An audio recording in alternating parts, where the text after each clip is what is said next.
अस्सलाम वालेकुम स्टूडेंट्स। आज हम करेंगे रिमेनिंग क्वेश्चन चैप्टर 19 के। तो आज का जो पहला फर्स्ट क्वेश्चन है वो ये है कि why don't we observe a Compton effect with visible light. भाई हम जो है वो एक्सरे ही क्यों इस्तेमाल करते हैं या गैमा रेज ही क्यों इस्तेमाल करते हैं, हम विजिबल लाइट क्यों नहीं इस्तेमाल कर लेते कॉम्पटन इफेक्ट को ऑब्जर्व करने के लिए। तो इसका आंसर देखते हैं हम यहाँ। Compton effect is observed with X-rays and gamma rays photons. The photons have energy 1000 times greater than visible light. अब जो इसके photons हैं किसके, X-rays के या gamma rays के, वो उसकी एनर्जी 1000 times ज़्यादा है किसके, visible light की। With visible light, photons loses all of its energy in single interaction, so no scattering occurs.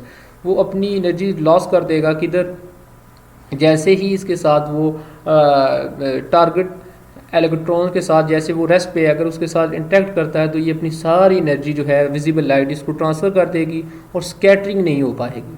Clear होगी। हम जो है यहाँ पे कॉम्पटन स्कैटरिंग का तो वो फिनोमेना ऑब्जर्व करना चाह रहे हैं, तो विजिबल लाइट से क्या होगी, स्कैटरिंग का को हम ऑब्जर्व नहीं कर सकते क्योंकि ये अपनी सारी एनर्जी इसको ट्रांसफ़र कर देगा।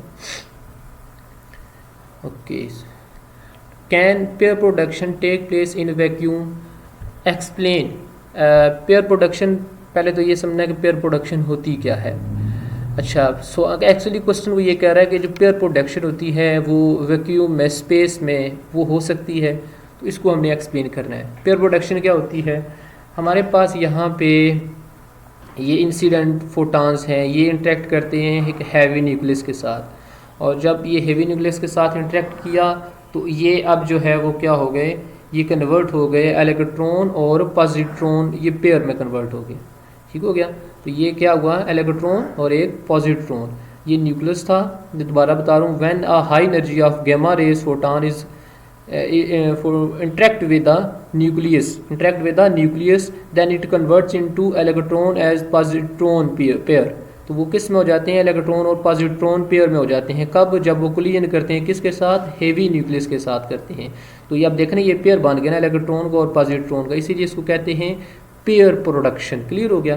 तो अब होता क्या है कि इफ़ अगर ये स्पेस में पॉसिबल हो, इफ़ इट इज़ पॉसिबल, अगर ये पॉसिबल होता, जो नहीं है actually, then it will be violation of law of conservation of charge and law of conservation of energy.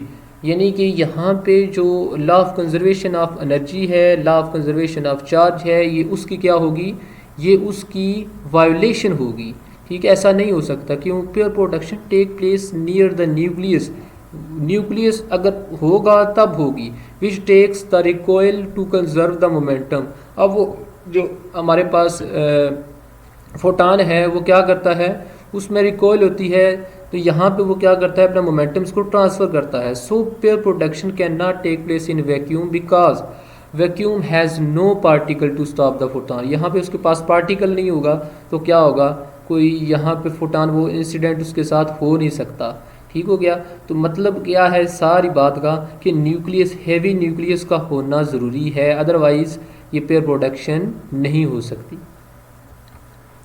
Is it possible to create a single electron from energy, क्या ये मुमकिन है कि जो हमारे पास कोई ऐसा फिनोमेना हम करें कि ऐसा एक्सपेरिमेंट हो कि जिसमें हमें सिर्फ इलेक्ट्रॉन मिले, पॉजिट्रॉन ना मिले, यानी कि एक सिंगल इलेक्ट्रॉन सिर्फ हमें मिले।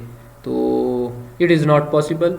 If it is possible then it will be violation of law of conservation of charge. तो ये law of conservation of charge के खिलाफ जाएगा। क्यों, क्योंकि हमने पेयर प्रोडक्शन में पढ़ा है कि the energy is change in two electron positron pair. हमें पढ़ा ना कि फोटॉन किस में कन्वर्ट हो जाता है, इलेक्ट्रॉन और पॉजिट्रॉन में, which will move in opposite direction, और वो क्या करते हैं, ऑपोजिट डायरेक्शन में क्या करते हैं, मूव करते हैं। Hence single electron can not be created. तो सिंगल इलेक्ट्रॉन क्रिएट नहीं किया जा सकता क्योंकि ये law of conservation of charge भी है और law it is against the law of pair production. Okay, 19.21 if an electrons behave only like particles. अगर हमें पता है कि जो इलेक्ट्रॉन्स हैं वो उसकी डुअल नेचर है, वो ऐसा पार्टिकल है, वो ऐसी चीज़ है जो उसकी डुअल प्रॉपर्टी है, पार्टिकल भी है वो वेव भी है। Clear. What pattern would you expect on the screen after the electrons passes through the double slit. अब हमने डबल स्लिट एक्सपेरिमेंट ये किया हुआ है। पहले तो हम देखते हैं कि अगर जो है वो ये लाइट है, ठीक हो गया, लाइट वेव्स हैं, ठीक है, लाइट वेव्स जो है वो जो हैं वो वेव्स की सूरत में यहाँ पे बिहेव कर रही हैं, लेकिन हम इलेक्ट्रॉन्स की बात कर रहे हैं तो इलेक्ट्रॉन्स भी याद रखिएगा स्टूडेंट्स, वो भी वेव्स की तरह बिहेव करता है। क्लियर हो गया? तो अच्छा अब क्या होता है जब वो वेव्स की तरह बिहेव करते हैं तो हमें यहाँ पे आखिर में क्या मिलता है, यहाँ पे एक इंटरफेरेंस पैटर्न मिलता है, ठीक है। कब? जब इलेक्ट्रॉन्स या जब लाइट जो है वो वेव्स की तरह बिहेव करे। क्लियर हो गया? अच्छा यहाँ पे अगर देखें, अगर फ़र्ज़ करें वो जो है वो पार्टिकल्स के जो है इलेक्ट्रॉन सिर्फ पार्टिकल्स के तौर पर बिहेव करें तो तब क्या होगा। अच्छा यहाँ पे देखें, अगर इलेक्ट्रॉन्स जो हैं वो ये पार्टिकल एक आया और यहाँ से स्लिट में से पास किया और यहाँ पे टकराया और यहाँ पे इसका एक वो उसने मार्क कर दिया, इसने एक जो है वो निशान बनाया इस, और यहाँ से भी आया एक स्लिट में से और यहाँ उसने क्या कर दिया, एक स्पॉट बना दिया, ठीक है। तो दो स्पॉट हमें मिलेंगे, तो इंटरफेरेंस पैटर्न हमें नहीं मिलेगा। So we can not observe the interference pattern on the screen. Clear हो गया students? 19.22 if an electrons and protons have the same de Broglie wavelength which particle has greater speed। हमारे पास एक electron है, एक proton है, तो उनकी जो वेवलेंथ है वो क्या है, सेम है। बताएं कि कौन सा जो पार्टिकल है वो उसकी स्पीड ज़्यादा होगी, इलेक्ट्रॉन की या प्रोटॉन की। तो स्टूडेंट्स हमारे पास एक रिलेशन है, मोमेंटम होता है h/λ और p मोमेंटम को हम लिख सकते हैं m/v। क्लियर हो गया? तो यहाँ पे लैम्डा को सेपरेट करें तो वो आ जाता है h/mv। ठीक हो गया? यानी कि वेलोसिटी को अगर सेपरेट करें यहाँ से तो h/mv हो गया, यानी कि वेलोसिटी इनवर्सली प्रोपोर्शनल है मास की। ठीक है? अच्छा, तो द वेवलेंथ इज सेम, वो तो हमें पता है वेवलेंथ तो सेम है, लेकिन मास जो है वो क्या है, डिफरेंट है ना। प्रोटॉन का डिफरेंट है, तो जो है वो प्रोटॉन का डिफरेंट है और इलेक्ट्रॉन का डिफरेंट है। सो हम इधर देखते हैं क्या है, ये प्रोटॉन है, ये इलेक्ट्रॉन है, ये क्या है, इसका मास है प्रोटॉन का 1.67 10⁻⁻27 और ये 10⁻⁻31 है। तो अब क्या होगा, the electron speed of electron is greater than the proton. ठीक है? प्रोटॉन से, प्रोटॉन ये तो फोटॉन ही प्रोटॉन होता है, प्रोटॉन से इलेक्ट्रॉन्स की स्पीड क्या होगी, इलेक्ट्रॉन्स की स्पीड जो है वो ज़्यादा होगी, क्योंकि इलेक्ट्रॉन्स का जो यहाँ पे अगर देखें तो ये इसका मास जो है इलेक्ट्रॉन्स का प्रोटॉन से कम है, और हमें पता है जिसका मास कम होगा उसकी वेलोसिटी हायर होगी। सो इलेक्ट्रॉन्स जो है will move with greater speed. 19.23 है, we do not notice the de Broglie wavelength for a pitch cricket ball. हम जो है इलेक्ट्रॉन्स की जो है फ़र्ज़ करें वेवलेंथ फाइंड कर लेते हैं, लेकिन एक क्रिकेट बॉल है तो उसकी हम जो है वो कभी बात नहीं की वेवलेंथ की। तो ऐसा क्यों है? तो वजह ये होती है, हमारे पास एक रिलेशन है लैम्डा h/mv। तो यहाँ से अगर देखें, अगर मास ग्रेटर होगा तो वेवलेंथ क्या हो जाएगी, कम हो जाएगी। अगर देखें बॉल की जो वेवलेंथ है वो जो है वो बहुत ही स्मॉलर होगी, क्योंकि इसका मास जो है वो बहुत ज़्यादा है। मास बहुत ज़्यादा होने की वजह से इसकी जो वेवलेंथ है एज़ कम्पेयर टू इलेक्ट्रॉन्स वो क्या हो जाएगी, बहुत ही कम हो जाएगी। इसलिए हम उसकी जो वेवलेंथ है उसको नोटिस ही नहीं करते, इसलिए हम कहेंगे it can't show wave property and no diffraction can be produce, और डिफ्रैक्शन भी नहीं होगी। That is why we neglect the notice de Broglie wavelength. तो हम जो है डी ब्रोगली वेवलेंथ को नोटिस ही नहीं करते, ठीक है, इसको निगलेक्ट कर देते हैं। Clear students? अच्छा जी, 19.24 if the following particles all have small energy which has the shortest wavelength. अच्छा जी, ये बताएं कि इनकी जो एनर्जी है वो हैव स्मॉल एनर्जी, इलेक्ट्रॉन्स की, अल्फा पार्टिकल्स की, न्यूट्रॉन्स एंड प्रोटॉन्स की। तो बताएं कि वेवलेंथ जो है शॉर्टेस्ट वेवलेंथ किसकी होगी। चलें जी, ये हमें पता है काइनेटिक एनर्जी किसके इक्वल होती है, हाफ mv² की होती है। वी को हमने सेपरेट किया, 2E/m, ये हमारे पास इसके आ गया अंडर रूट आ गया। अच्छा जी, तो द काइनेटिक एनर्जी जो है वो हमने क्या रखी है, वो हमें पता है कि वो क्या होती है हाफ mv² के ई। तो mv जो है, अब क्या किया मैंने कि यहाँ पे m को मल्टीप्लाई कर दिया और डिवाइड भी कर दिया, तो m² हो जाएगा और नीचे इसके m आ जाएगा। क्लियर हो गया। और यहाँ पे क्या किया मैंने कि ये 2m उसके साथ e के साथ मल्टीप्लाई 2me, तो m²। यहाँ पे हमने क्या लिया, यहाँ पे हमने अंडर रूट लिया, तो अंडर रूट इसके साथ तो कैंसिल हो जाएगा ना, तो यहाँ पे रहेगा। अब mv की वैल्यू किसके इक्वल है, यहाँ पे हमने की निकाली हुई होगी। यहाँ पे हमारे पास एक रिलेशन है, the de Broglie relation is λh/p, ये तो हमें पता है, p होता है mv के इक्वल। अब mv जो है वो किसके इक्वल है, 2me, तो यहाँ पे अगर हम वैल्यू पुट कर दें 2me, समझ आ रही है ये वाली। तो ये देखें, अब इसमें देखें कि 2m है, तो ये क्या है, लैम्डा यानी कि वेवलेंथ इनवर्सली प्रोपोर्शनल है किसके, मैस के। समझ आ रही बात की, ये रिलेशन हमने डिराइव किया। अब इस रिलेशन से हमें क्या चीज़ पता चलती है कि जिस भी पार्टिकल का मैस ग्रेटर होगा उसकी वेवलेंथ क्या होगी, कम होगी। तो यहाँ पे देखिए alpha particles have greater mass, so it has shorter wavelength. तो अल्फ़ा पार्टिकल ऐसा होगा जिसकी वेवलेंथ क्या है, कम है।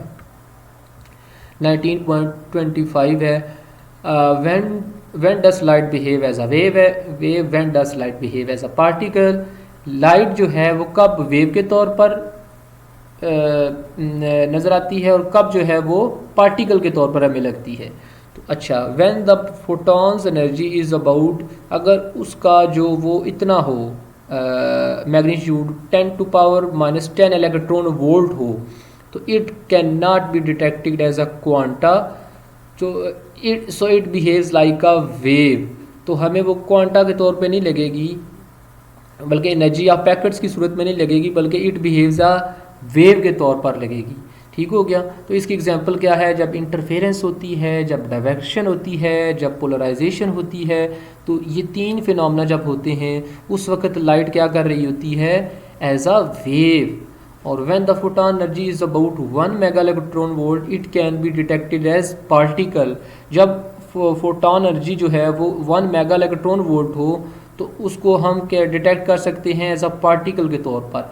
सो इसमें ये बिहेव लाइक अ मैटर या पार्टिकल कह लें। तो इसकी एग्जांपल क्या, फोटो इलेक्ट्रिक इफेक्ट में भी आप अगर देखें तो क्या होता है, जब उसके ऊपर लाइट फॉल की जाती है मेटल सरफेस पर तो हमें इलेक्ट्रॉन मिलते हैं। ठीक है, तो हम ये कह सकते हैं कि वो क्या कर रही है, लाइट जो है एज अ फोटॉन पार्टिकल्स के तौर पर अब पेश आ रही है, अपना मोमेंटम एनर्जी ट्रांसफ़र कर रही है इलेक्ट्रॉन को। कंपटन इफेक्ट में भी इसी तरह से है, फोटॉन्स जो है इलेक्ट्रॉन के साथ जब कोलाइड करते हैं तो दोनों अपनी रिवर्स डायरेक्शन में मूव करते हैं, तो वो पार्टिकल के तौर पर पेश आते हैं। पेयर प्रोडक्शन में भी ऐसा होता है, फोटॉन जो है वो क्या होता है, वो जो है वो पार्टिकल के तौर पर बिहेव करता है और न्यूक्लियस के साथ क्या करता है, कोलाइड करता है। और आउटपुट में भी हमें क्या मिलते हैं, पेयर जो है वो मिलते हैं, इलेक्ट्रॉन और पॉजिट्रॉन का, ये पेयर प्रोडक्शन में होता है। Clear students.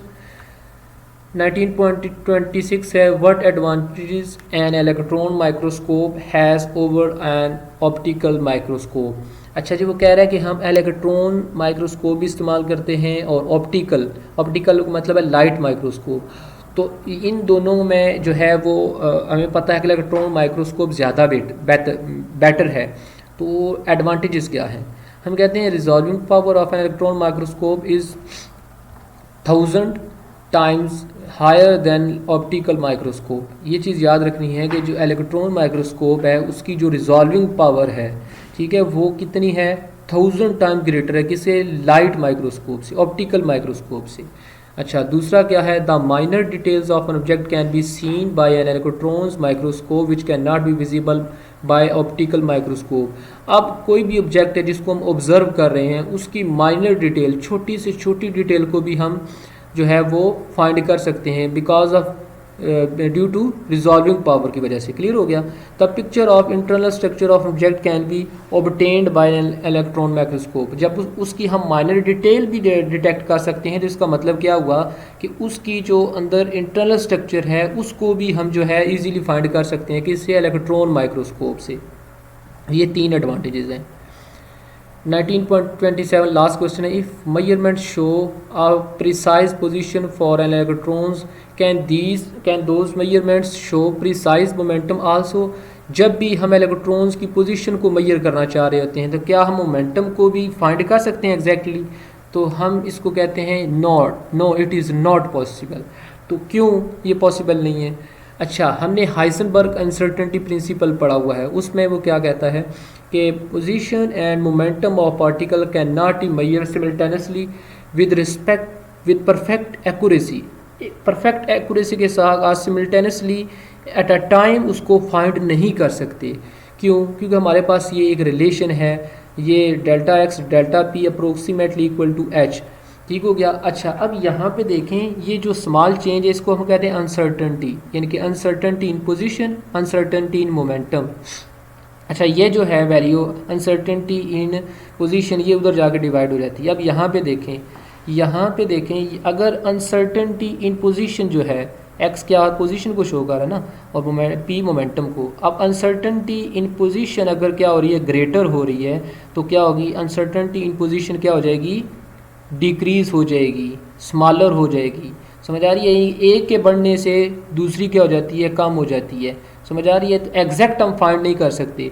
If delta x is very small then delta p will be very large. Clear? नोड ये क्या होती है, इसको मैंने बताया था, डेल्टा को अनसर्टेनिटी कहेंगे। क्लियर हो गया? तो इस वजह से हम जो है वो पोजीशन और मोमेंटम जो है वो पार्टिकल का एग्जैक्टली फाइंड नहीं कर सकते। स्टूडेंट्स, आज के यही क्वेश्चन थे। तो अब हमारी जो वीडियो है आपको उम्मीद है पसंद आती है, और आप इस चैनल को सब्सक्राइब करें और बेल आइकन पे ज़रूर क्लिक करें ताकि आपको जो है वो आने वाली वीडियोस को बारे में पता चल सके। Thank you.